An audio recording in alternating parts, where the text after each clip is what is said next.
ఈరోజు మా అందరి ప్రియతమ నాయకుడు మాజీ ముఖ్యమంత్రి అయిన జగన్మోహన్ రెడ్డి గారి పుట్టిన రోజు రాష్ట్రమంతా కూడా వైఎస్ఆర్ కాంగ్రెస్ పార్టీ అభిమానులు, కుటుంబ సభ్యులు, కార్యకర్తలు, నాయకులు అందరికీ పండుగ రోజు. సో ఇప్పుడే మేము నగిరిలో అంగరంగ వైభవంగా చేసుకొని తిరుపతిలో మా గురువు గారి సమక్షన జగనన్న పుట్టినరోజులు వేడుకల్లో పాల్గొనడానికి రావడం జరిగింది. నిజంగా చాలా హ్యాపీగా ఉంది. జగన్మోహన్ రెడ్డి గారు ఇలాంటి నాయకుడు ఏ రాష్ట్రంలో ఎవరికీ దొరకడు. అనునిత్యం పేద ప్రజల గురించి ఆలోచిస్తాడు. కులం చూడడు, మతం చూడడు, పార్టీ చూడకుండా ప్రతి ఒక్కరికి మంచి చేసిన వ్యక్తి. కానీ మీ అందరికీ తెలుసు, గత ఎన్నికల్లో ఏ విధంగా కూటమి ప్రభుత్వం అబద్ధాలతో, తప్పుడు ప్రచారాలతో ఈవీఎంలని మేనేజ్ చేసుకుంటూ అధికారంలోకి వచ్చారో మనం చూసాం. అందుకే ఈరోజు వాళ్ళు అధికారంలో ఉన్న ప్రజలు వాళ్ళని ఎవరిని పట్టించుకోవట్లేదు. ఎందుకంటే వాళ్ళెవరూ కూడా ప్రజలకి సంక్షేమాన్ని కూడా అభివృద్ధిని అందించే కార్యక్రమం చేయకపోవటం మనం గమనించాం.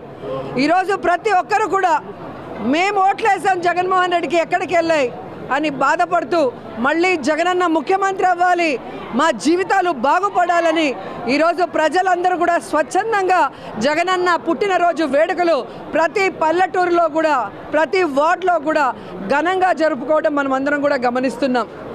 ఈరోజు కూటమి ప్రభుత్వం అధికారంలోకి రావటానికి ముందు బాబు షూరిటీ, భవిష్యత్తుకు గ్యారంటీ అన్నాడు. కానీ అధికారంలోకి వచ్చాక బాబు షూరిటీ, బాదుడే బాదుడు గ్యారంటీ అన్నట్టుగా అయిపోయింది. చెప్పిన సూపర్ సిక్స్లు ఏవి చేయలేదు. కొత్త సూపర్ సిక్స్లు తీసుకొచ్చారు. విద్యుత్ ఛార్జీలు పెంచారు, అలాగే రిజిస్ట్రేషన్ ఛార్జీలు పెంచారు, ఫ్రీ ఇసుక అంటూ 2 రెట్లు పెంచారు, నిత్యావసర వస్తువుల ధరలు పెంచారు.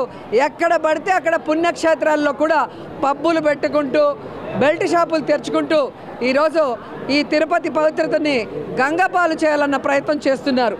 కానీ జగన్మోహన్ రెడ్డి గారికి అండగా మా చిత్తూరు జిల్లా అధ్యక్షుడి గారి ఆదేశాల మేరకు ఇక నుంచి ప్రజల పక్షాన నిలబడి ప్రజల సమస్యలకు పోరాటానికి మేమందరం కూడా అడుగులో అడుగు వేస్తూ మళ్ళీ జగనన్నని ముఖ్యమంత్రిని చేసేంతవరకు కూడా ఈ పోరాటాలు ఆపమని కూడా ఈ సందర్భంగా తెలియజేసుకుంటున్నాం.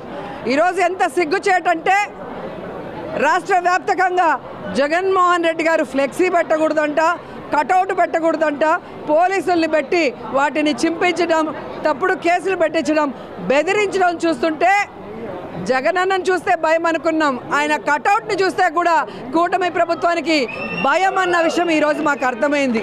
ఈరోజు మాకు ఇన్ని సీట్లు ఉన్నాయి, అన్ని సీట్లు ఉన్నాయని చెప్పుకుంటున్నా లోపల భయం, ధైర్యం లేకుండా ఇలా అఫీషియల్స్ని పెట్టుకొని దౌర్జన్యం చేయడం చూస్తుంటే కూటమి ప్రభుత్వం మీద జాలేస్తుంది.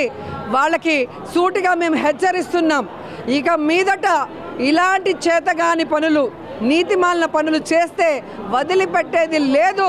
ఇంతకు ఇంత వడ్డీతో కూడా ఇచ్చేస్తామని కూడా ఈ సందర్భంగా తెలియజేసుకొని రాష్ట్రం అంతా కూడా ఈరోజు జగనన్న పుట్టినరోజు వేడుకలు సంతోషంగా జరుపుకుంటూ మళ్ళీ అన్న ముఖ్యమంత్రి అయ్యేంత వరకు మేము అన్నకి అండగా, జనంకి తోడుగా ఉంటామని వైఎస్ఆర్ శ్రేణులు ప్రతిజ్ఞ చేశారు. నిజంగా చాలా సంతోషంగా ఉంది.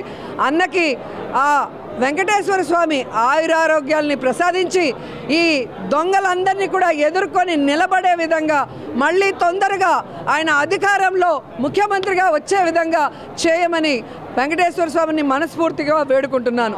జై జగన్, జై జై జగన్.